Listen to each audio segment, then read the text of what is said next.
make it waves, artist waves. We make it waves, artist waves. All right, thank you, K-Bong. K-Bong with our theme music. Hello, everybody. My name is Jeff Gora. Welcome to Artist Waves live interview series. Happy Friday to everybody. Hello, Sand Dragons. Hello. So a couple other names that I can't really see, but hello. Welcome from France. Hello, France. I love France. My name is Jeff Gora. This is Artist Waves, as I said. And man, I think we have an amazing way to end the week today. Something that I have been looking forward to, an interview I've been looking forward to for quite a while, and that would be Aja Volkman Reynolds. Her new group is called 2. You may know her from Vega, and this group called 2 is Aja and Dan from Vega, and their record is out today.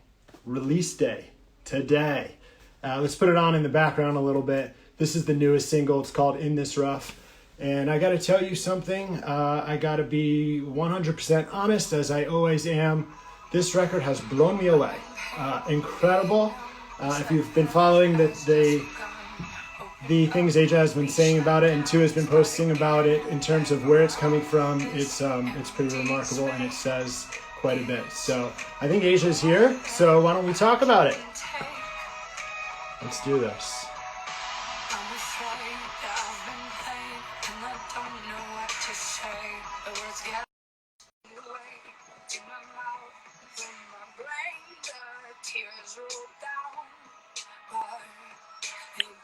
Hey, Aja. Hi. How are you? I'm good. I'm just here. Let's see. So it should be like this, right? Right on. Perfect. Hi. How are you doing? Oh my gosh, I'm good. I mean, this is just like, I've been waiting for this day for a while. So. Well, let me. I'd be remiss if I did not say happy release day. I love talking to artists on their release day. I still feel like even in this digital age that it really means a lot, especially from artists that come from such a deep place. So I am stoked to talk to you today. Happy release day. Thank you so much. I'm really excited to be here. And yeah, it's actually really surreal because we've just been working up to this for so long, and it's crazy that it's just out there now, and I can kind of like let the bird fly out of the nest. I can imagine. Well, I can sort of imagine because I know it's personal and it comes from such a deep place. And I got to say, I just got right off the bat, this is one of the best records I've heard in a long time. Like this connected with me so deeply immediately. And it doesn't always happen, but I have to just tell you right away, I've been blown away. Thank you so much. And what I've heard here and how deeply it's resonating and connecting and how strong the message is. Thank you so much. I mean, it makes me really happy. I feel like it's crazy when you're like that vulnerable to like express so much through an artistic platform. It is a little bit scary when you first like send it out there. And so it's been awesome to just see people connect kind of through their own experiences with the music. And I'm just like, it makes you feel like you're not an alien too. You're like, oh, my journal entry, I just shared it with the world, and everyone was like, people were like, yeah, okay, cool, yeah, I get it, you know. Well, yeah, I think right on. I think the thing when I think about it, when I think about like what has made me feel that way, is there's like you've been saying, you say a lot in the record, even though it's concise and it punches you right away. But yeah, it's the delivery. It's the delivery of the message. It's how you and Dan and how your vocals deliver the message in each song that really got me. So like, I feel like, because I kind of come from a writing an artist background perspective. So like, I feel like anybody could write down their thoughts, and you should. And some people do it well and some people do it in different ways. But how you deliver the message is a totally different thing.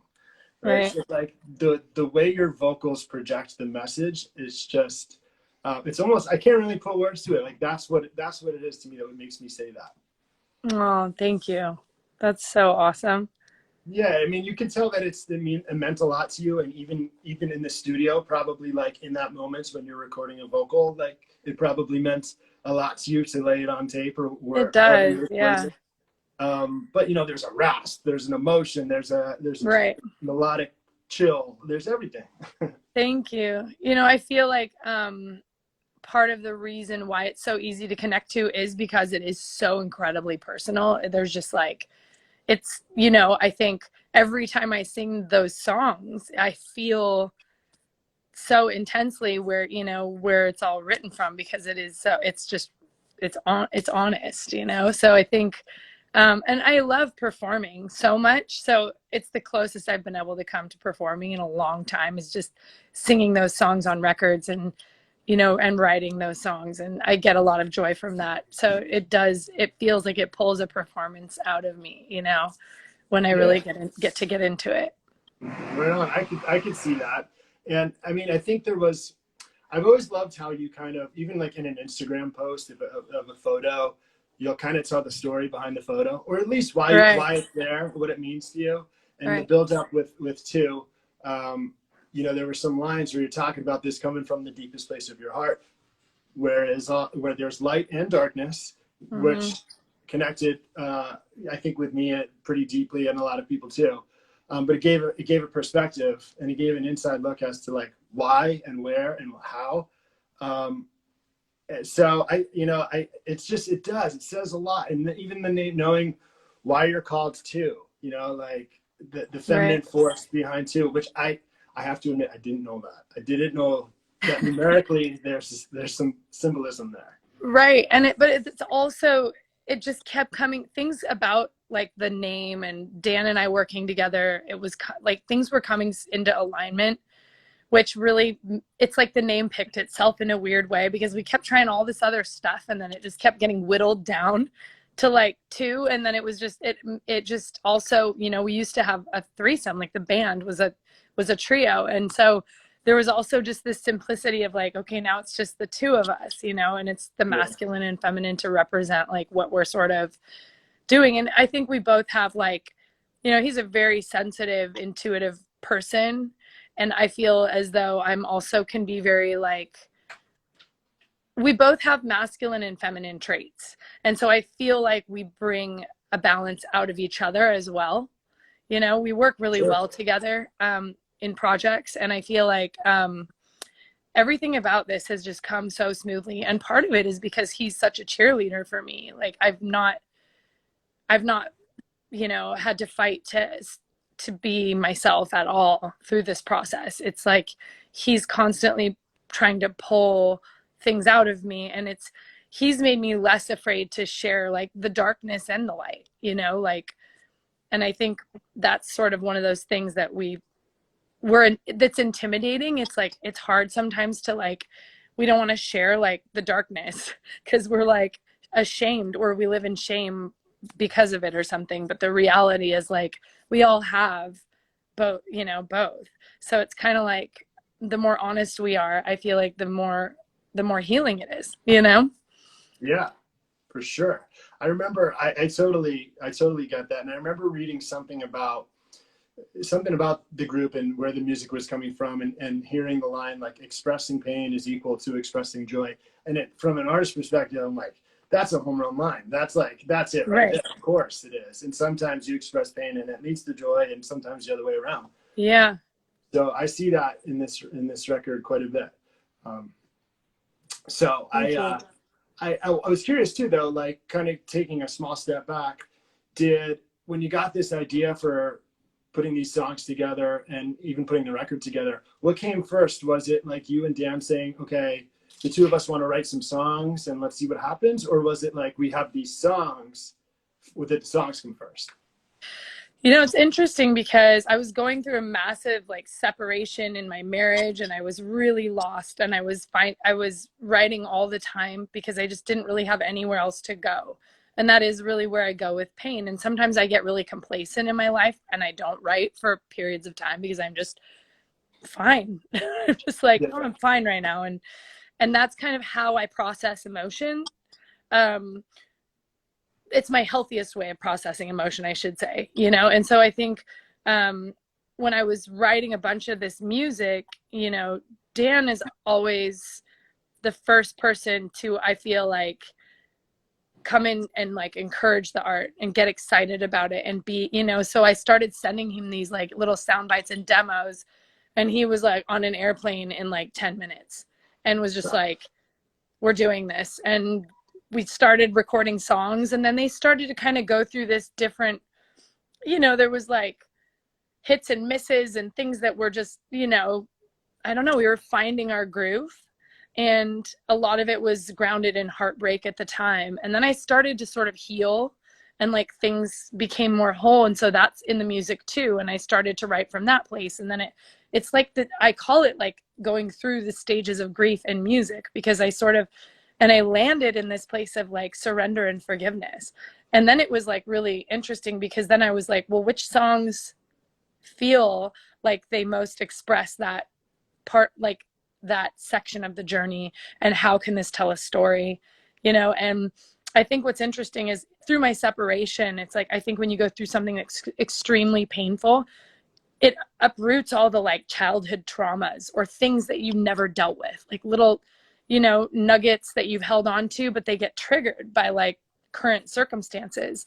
And so then it kind of took me back, you know, into like my past, and place, you know, little, you know, paralleled storylines that kind of started to develop into the music. And it was cool. Like it just kind of wrote itself, you know? And by the end, I mean, we have a ton more music that we're hoping to release, and it's a constant journey, because, you know, I might have been in such a place of heartache and heartbreak, but like the music that I'm writing now feels very like grounded in surrender and forgiveness, and it feels just as relatable, but like maybe a little more for me, like resolved in my heart, you know? And so I think that's sort of what the process was. And once we had this collection of songs, it felt like, oh, does it want to be a record or an EP, or do we just not care about that? And let's just put this collection of music out, you know?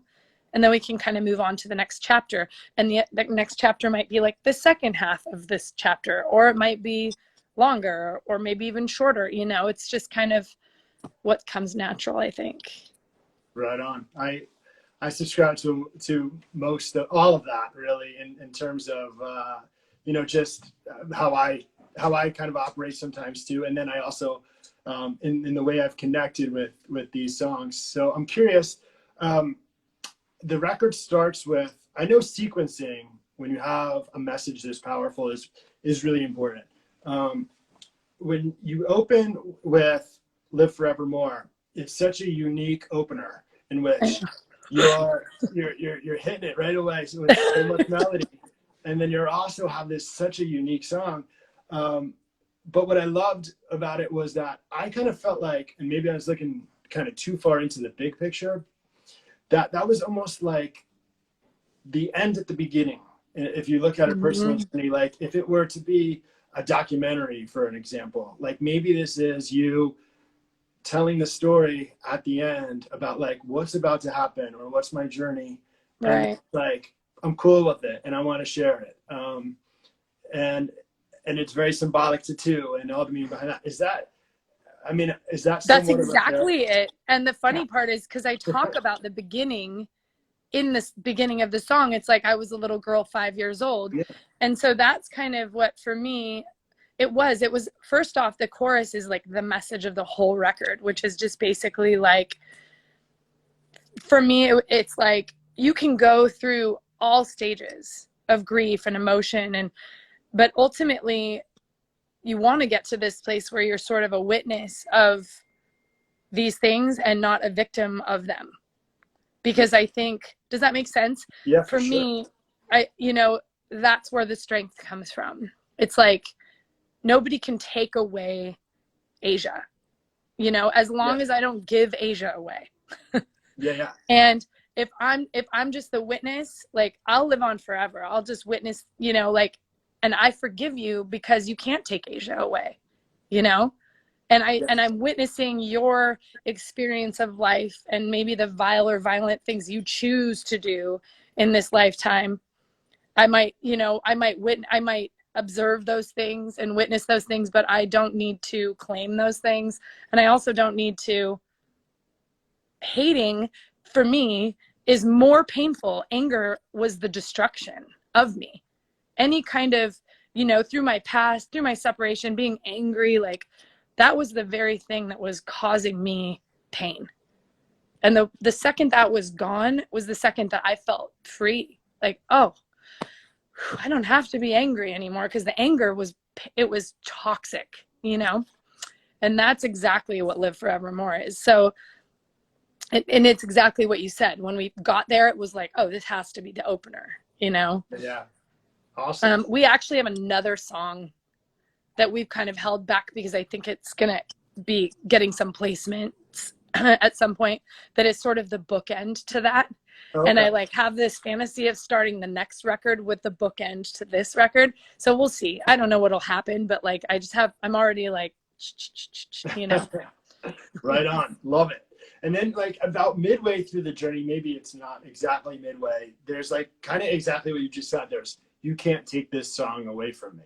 Right. Right. That line is okay, now exactly. We're at a turning point, and now I've maybe come to terms with what I'm dealing with, and now I'm coming at you, where I'm gonna let it fly. And yes, and that, I mean, it's such a strong line, and I love it. It's no analogy. It's and I do think that there's a place for also going through all of that journey. It was hard for me not to also be angry at myself for things that I had done, going through my entire life's journey, times where I was angry and realized how much destruction I had caused. Also coming to a place in life where you're just in acceptance of the many phases that you're going to go through as a human, and the mistakes that you're going to make, and the anger, and the, you know what I mean? And I did feel like it was important to have songs on the record that took you through the journey. So it is, on Phoenix, on the song you're talking about, there's anger in that song. There's heartache. You can feel the loneliness. You can feel the person is at the bottom and they're rising up. That was important to me to put that in there, because I do feel that's, especially during this weird time right now, I have a lot of friends that identify with that song. For sure. Because, just learning how to rise up out of whatever we're burning out right now, and you're forced to sit with yourself right now. So there's a lot of that going on, where it's ooh, I'm alone now, and I'm having to look at all the things, Well, yeah, it's funny you say that too, because the other line that I keep holding on to tightly is, and it kind of speaks to what you're saying about the current environment, is I need this all to die so that I can live. And I'm oh man, that right there. I mean, it's applicable to right now, and it's applicable to even the individual journey that we're talking about that you go through, an artist or soul searching. But that's another one. So that song, In This Rough, that was the turning point for me, where it started to go from anger to forgiveness and surrender and release, where it was man, what we've gone through is so beautiful. It's nobody's fault. You know what I mean? Pull the knife out. There's nothing to forgive. Just end this, though. End the misery. Let's end the anger. Let's end the heartache, and honor it by not regretting it, just moving forward from here on out and setting each other free, or setting this chapter free, Yeah. And I think that was a really important turning point for me. After that, I felt all the music started to be more, it felt more healing, if that makes sense. Yeah, for sure. I think the power of acknowledgement in this rough, I feel is such a statement of acknowledgement, which is really kind of cool, and a special point, obviously, with the video backing it up too. It's a pretty heavy moment. But you mentioned too, another thing that I think about is that there's it kind of goes to my initial point about your delivery. There are accents that I find that accents that highlight certain songs that I'm that extra like even if it's subtle, like the birds in the beginning, before you hear vocals, you hear birds in the background of the opening track, or a deep breath in front of Whoa Whoa, Man, man. Yeah. or like there's even like a yell in Crazy Love after I think maybe one of the choruses, where Yeah. it's like, you know, like that's what I'm talking about in terms of delivery. Like the accents highlight the emotion that much more, Yeah. which you don't always find in places. Mm-hmm. So I ask a lot about process because I just find the artistic process in certain records like this, especially at a time like now, is so fascinating and moving. And like you said, like you're talking about your own personal journey, which you're being so open and honest about. And that's one part of it. But then there's also like, well, maybe a lot of people can connect with that. And maybe a lot of people can relate to it, or it could help them, or it could, you know, just be the power of music. Yeah. So that's another take back on my end that I've really kind of been blown away by. Oh, that's awesome. I mean, I feel like that's the whole thing. Like, there's one line on the record that for me is like one of the most important lines, and it's that honesty's not ugly, it's humanity's glue. Yes. And that's one of the things I feel like we live in this culture where we're kind of pushed to constantly put this like perfect thing forward, right? Because we exist in like social media platforms and all these, like, we're creating content all the time, and we're so concerned about how things come across. And even I am guilty of that. Like I have moments where I'm like, you know, I don't want to post that picture. Like, it doesn't, I look like old and tired, you know, like, Yeah. and just all this. But the truth of the matter is, like, the more you see who someone truly is, the more you feel connected to them. Yeah. And I feel like that is our world that we live in. You know, I think that we have this idea that honesty is, or that, you know, putting it all out there, or not, you know, just the vulnerability, like we protect ourselves because we feel like we need to. But I do think like we would all relate to each other so much more if we would just like talk about the pain, you know what I mean? Like, talk about what you have gone through. Like, let's not pretend things are perfect. You know, I think Dan and I my husband and I have really gotten good at like being more open about us as people and like our relationship and stuff, in terms of like, we definitely don't try to paint a pretty picture. And I think it's been really good for me, you know, and for us and for our kids, because it's like this principle where we're like, you know, we're not always giving grueling details to people, but I feel like it's just like, yeah, marriages are hard. You know, family is hard. It's hard to raise kids and be a musician. It's hard to be a creative and like find yourself, you know, as a mother. It's like, you know, it's just all the different layers. And I do feel like I just stand by that. You know, I think honesty is important. I do too, for sure, especially now, especially in the arts and songs and stuff. And I'm curious, like, so from my perspective, like when you mentioned that line about humanity's glue, and I was like, honestly, I mean, that's another example of it. That's just such it. But I'm thinking about like my process, and I write a lot of articles and stuff too. That's not like news or just original type of stuff. But anyway, I know that sometimes I'm so addicted to that, and to that process of what we're talking about, of digging everything up and having it come from such an authentic and genuine place, that sometimes it creates a slight procrastination. And what I mean by that is, I know that I know it's going to work out. I know it's going to be fine. I'm going to write what I want to write. It's not going to be writer's block, but it's going to like touch upon the darkness, the dark corners that I maybe have touched upon, maybe I haven't. And I'm also going to dig up some really nice emotion and stuff, and it's going to throw it all together. And then it's like, well, who's going to see it? Is anybody going to see it? Who do I care? Is the artist going to connect with it? Are they going to share it with their fan group? Is nobody going to see it? And I'm going to be like, well, that was a waste. So my point is, in this very long-winded question, is that like, I get this procrastination because I'm aware of the hangover, the emotional hangover effect that I'm going to have for a little while. Like, wow, like that was a lot. So do you ever have that? Did this happen with you? Like, does that make sense at all? You know, it's really interesting. I have like certain things and tools inside of myself. I identify with what you're saying so much because I think I've dug through different. I've just been doing this also for a while, like since Nico Vega days, where I would say something and then I delete it and then I'm rewrite it and Yeah. like, oh man, did I offend people? And then you're like, why do I feel like crap after I just said all this, you know? And then why, you know what I mean?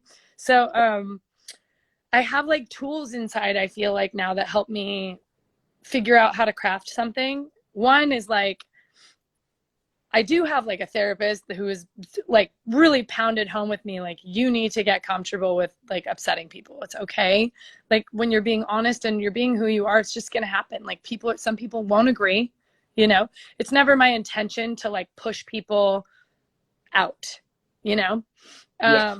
And then the other tool that I really believe strongly in the path of least resistance, which to me, that phrase is like my motto in life. It's the thing that runs through my head every single time I walk into like a hard spot in life. And what it means for me is it's like following the flow, the most natural current of in myself will take me to the next place. So it's kind of like when water is running down a mountainside and there's a rock, it like finds a new path around the rock, right? But the water doesn't ever just stop unless it's like maybe there's a dam in the way. And if that's the case, like you feel that resistance. If there's something in the way that you're like, this, I'm pushing the wrong thing right now. Yeah. I am saying something that is hurting my own self, you know, and I've gotten really good at reading that internalness. Like as I'm typing, if I feel anything, resistance to anything I'm saying, I will be like, oh, I'm not ready to say that, or that's not really what I feel, you know, like, so I've gotten to the point where I don't have a lot of regrets about what I say anymore because I'm really trying to practice that path of least resistance for myself, where I'm just finding that natural flow, you know, and it's taken so much work. But of course, there's still times where I say something and I'm like, ugh, I shouldn't have said that, you know, or I shouldn't have done that, or like, what did I write, you know, like it still happens, but I feel like I'm getting better, I guess is all I mean to say, you know? Yeah, right on. That happens to me too. In fact, probably last week, now that I think about it. But then you get to this point where you're like, you know what? Unsolicited sharing. Mm-hmm. It's unsolicited sharing, maybe, but if you break down that barrier, things like pull the knife out can happen. So yeah, and it's an expression, right? yeah, So like, who's for you to even judge yourself? Like, if you're feeling angry and you write a really angry thing, and then you have all this regret because you're like, I wrote it out of anger. It's like sometimes you also just have to be a human being that accepts that process, you know, because that's where it took that for you to get to that next place. And the other thing I was going to say is humility is so good for us. Like making those mistakes is good, and having to learn to apologize, and we are living in a culture where there's just a ton of that right now. yeah, And I think it's good for us. Like we're so afraid of it. We're afraid of being canceled. But it's like, you know, you got to walk in, you just got to like, we got to evolve. We got to walk into it. We got to have more humility. We've got to like, not be afraid of that. You know, we got to teach our children. It's when you say sorry, like you don't need to hide that. It's not a scary thing. Nothing's going to happen to you, you yeah, know? totally agree. And speaking of which, if you don't mind me saying, I, like you, have four young children. Oh, yay. I also have twins that are probably similar in age. Oh my gosh. So there's a lot of similarities. So we're probably going through the same like emotional roller coaster on a daily basis. I think so. And it's lovely. And it's funny because I was listening to your record yesterday again, and I have a Jeep, and I had to top off the Jeep, and my older two were with me, and we were having a great time. And I was playing the record, and they love music, and I explained to them what it was, and it's coming out tomorrow, and they were like, Dad, you can't play the music loud. People are gonna hear it. It's not out yet. Like that's illegal. We're gonna get pulled over. You can't do that. My daughter is like kicking the seat, like, no, I don't want to get pulled over. was like, I think it'll be okay. That's amazing. Oh my gosh. That's awesome. Yeah, my oldest and I first his first show ever was 2 years ago, Imagine Dragons, and it was Oh wow.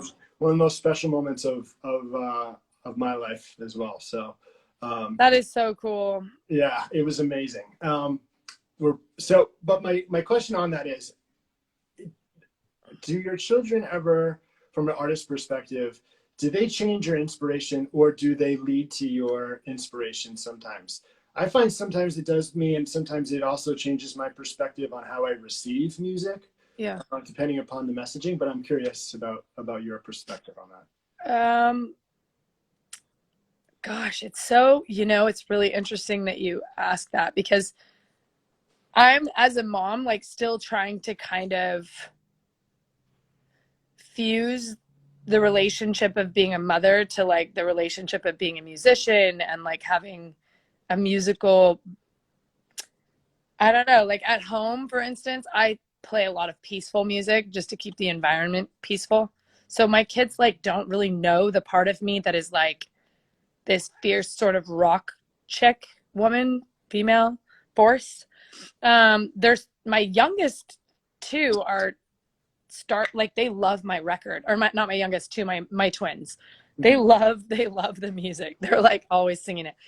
But it's interesting because I feel like I kept it separate and for a long time, and it was kind of a mistake that I made. It's so deep for me, because I think when I had Arrow, my oldest, and I was in Nico Vega, and things were really hard. Like we didn't have any money, and I was struggling with the music, and Imagine Dragons was just starting to, like, I think their EP had just gone to radio. And it was just a struggle. Like I was scared. I was like, I don't know if I'm ever going to be able to do music the way that I know I need to do it. But I also was like, I had this burning desire to be a parent, that was like, I wanted to give Arrow everything. And I also just didn't know how to like be the liberated sort of female force that I had been before in music. And so it's been such a process. And that's, I think, what is the most important part of this EP that we're putting out, is that it's kind of me reclaiming that in a way that I'm really proud of. And it's taken me a long time to get there, because it's been hard for me to see how to be sort of this dominant female force and be very maternal. And like I have 4 kids now, so I'm just constantly working on that balance, if that makes sense. Yeah. And so it's just a really interesting question, because it brings so much up for me. And I think it's just because it's been hard for me to figure out how to, like, what my relationship is to music, given now that I'm a parent. So much easier for Dan, I feel like, my husband, and I'm not sure why. Maybe because it came out of such need. As soon as Imagine Dragons started to take off, we were just like, go, do it. We need this. You got to do this. Like, so it was different with Nico Vega. It was a fight. It was like a salmon swimming upstream all the time. Like we weren't making money, and it just was, then we kind of like, when we finally started like getting success, it was like a little bit too late for me to like, does that make sense? It was, Yeah. It was just hard for me to then, my life was different. So now I'm carving out a new path that feels easier, I guess, and more fitting, Yeah, I could see that. I totally respect that. And sometimes, you could see the way that your thought process and your creative process can maybe influence or inspire the next generation. I think it's invaluable. So thank you for sharing that. I don't want to take up too much of your time, but we've had a lot of really nice feedback and like comments and thumbs up in Italy and Turkey and France and like all other countries awesome. that have been so kind to join us. Before I ask this next question, is it okay with you if we solicit maybe a question or two from everyone who's joining in? I could just pick one out of the comments that is relevant to what we're talking about. Yeah, let's go for it. So I'm listening in wants to partake in a small short Q&A while we have another minute or two. fire something in the comments, and we will we'll rock and roll here. But so while that is happening, I'm going to ask you, what is, you mentioned some other songs and maybe a next chapter. Do you foresee when, I don't know if it's live stream or when, you know, the world opens up a little bit and gets better, to being a musical act that's going to tour, be on the road, play live shows? Is that something you've thought about? I mean, we would both love to get back on a stage, you know. And I'm sure as soon as it's like warranted and everybody feels good about it, or we create a platform where people can do that, like we'll be first in line. And I just think both he and I just love it so much. You know, I don't know if you saw the In This Rough video, but that was the first time I felt like I had been on a stage, and we were on that rooftop together, the two of us. And it was like, I just remember looking over at him, at Dan on the drums, and him looking back at me, and us just being like, it's like, it was just like, there you are. I know you. You know what I mean?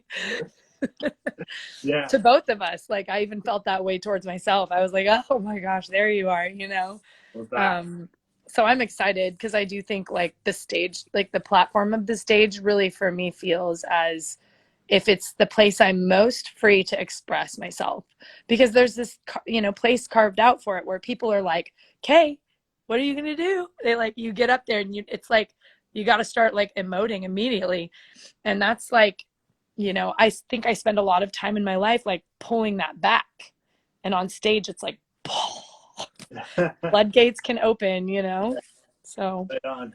Well, it's cool that a stage, I love the video, and it's cool that literally a roof is maybe one of the first stages that this is projecting out on for you. Mm-hmm. Very, very applicable. Right on. So cool. So one question I got that was just sent in that I thought was really cool. We've touched a little bit about it, but not completely. It's about the writing process of two. Came from Jake Lilly 10, that looked like Jake Lilly 10. Yes. They asked, what was the writing process for some of these songs in terms of like instrumentation? Did you start with drums, guitars? Did you write melodies first? I'm sure it was a bit different, but yeah, the writing process. Most of the writing process would be like me sitting with an acoustic guitar and sort of plunking out a song and writing. Like, I usually just write everything in one sitting, like the emotional dialogue and the melody, and then it's usually needs to kind of be in one sitting, because that's when I'm in the thought, and it kind of just comes so easily. I know you're a writer, so like you probably have that experience sometimes when you're like really just feeling it and the flow is happening, and if you have to stop that and then you come back to it like days later, you're like, it's hard to jump back into that like space and really feel authentic about it. So I kind of try to just do it all at once, and it usually happens very quickly. And then, but it'll be like, oh, I wrote this to like 3 guitar chords. Sometimes I'm just plunking guitar chords out just so I can like get a thought out. Okay. And so I'm not really paying attention to like the music at all. And then I send it to him, and he's just like, then instantly thinking of like, oh, the direction we should go with this. You know, like all of those songs started out more like, you know, the basic acoustic version of like Live Forevermore type of thing. So if you can imagine In This Rough on an acoustic guitar, you know, and then I give it to Dan, and he's just like, okay, this is a rock anthem. Like, this is a female, like, this is a breakup song, you know? And so we're going to take it all the way there. And that's really been fun, because then he, you know, kind of gets to mess around and do all this cool stuff and send it back. So for the most part, that's how we write. The one exception on this record was Faces. He and someone worked together and crafted that music and sent it to me. And I was like, this is so good. Done. Wrote the song, sent it back that day.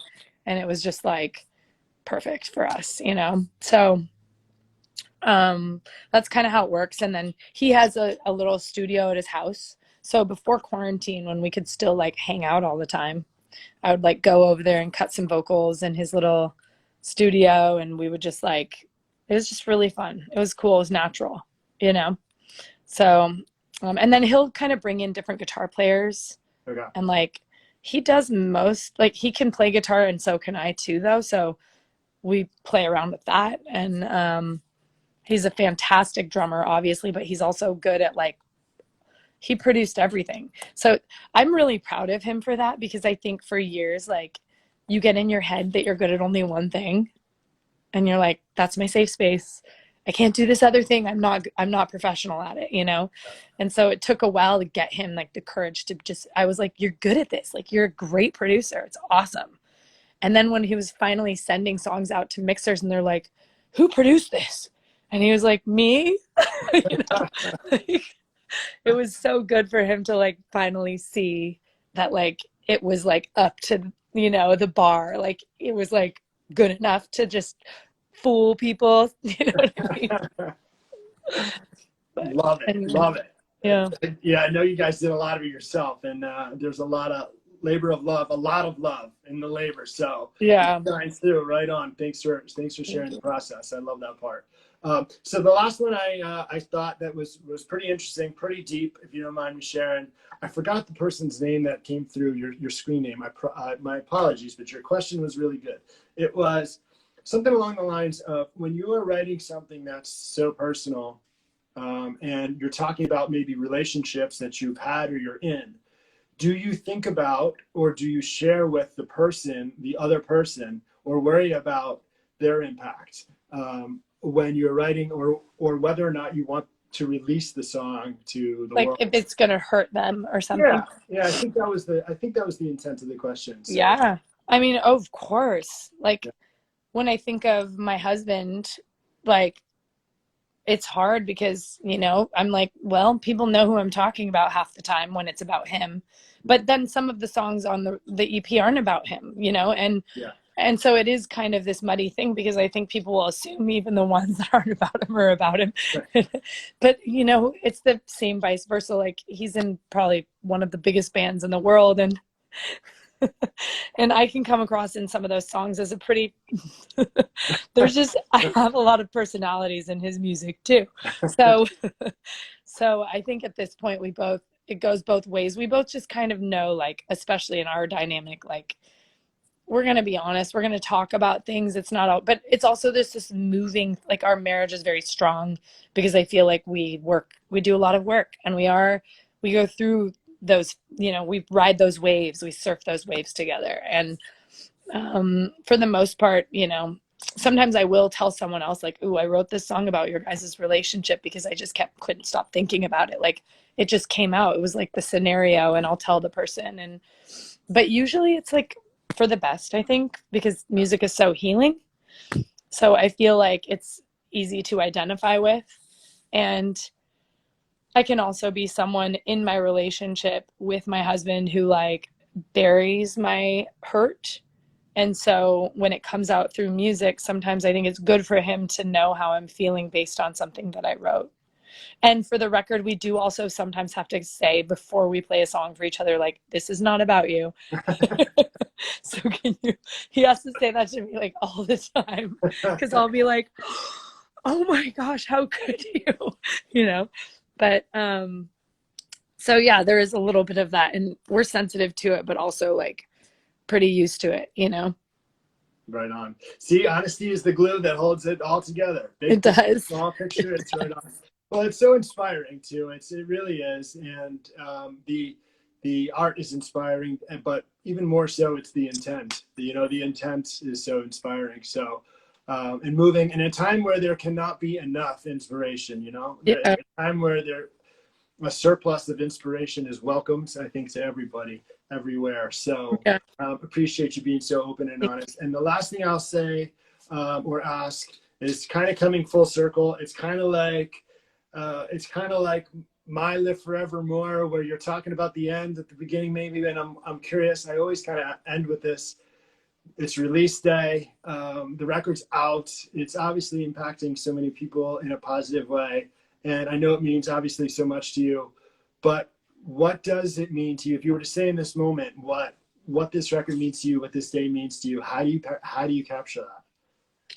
Oh man, I think it's just like it is a release in so many ways. It's like it's a musical release, but it's like a release too, because I think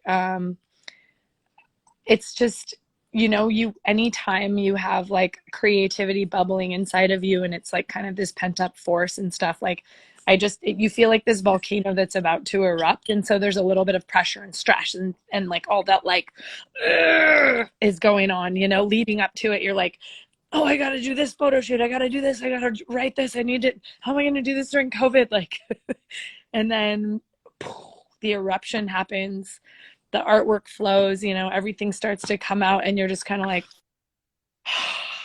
you know, in other ways, it is just the beginning. So, because we have a lot of work to do with the record, and it's hard to get things, you know, people to hear things or listen to things and make that impact. And so now our focus is going to be to word of mouth, hopefully get this thing out there, and hopefully, like, you know, have some sort of a radio campaign that we're going to hopefully self-fund. Okay. I had some success last year with you know, co-writing on one of the Imagine Dragons songs for one the last record, and now I have this little bubble of like funds dedicated to music that I can just kind of hopefully put into this project. So that's awesome, because it's expensive to make videos. And we don't want to sign a record deal right now.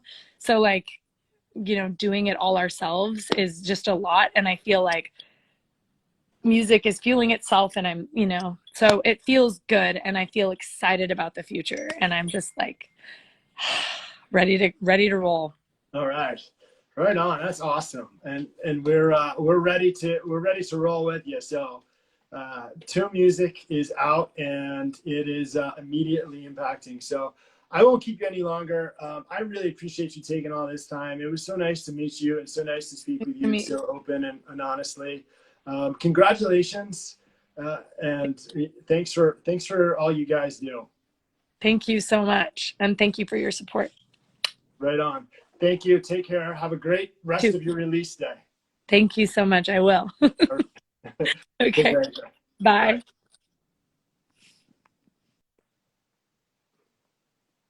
All right. That was Aja Volkman Reynolds. Artist Waves is a voice of the artist platform. And that's a pure 100% definition of voice right there in an artist making waves. So awesome record. Pull the knife out. It's amazing. Out today. It was really great to speak with Aja. Thanks everybody for tuning in. Thanks for all the questions, the comments, all of the engagement. I hope you enjoyed it.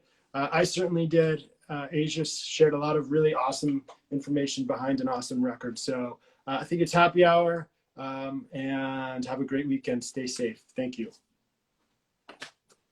Hi, Maddie and Duke. I see you. Bye, everybody.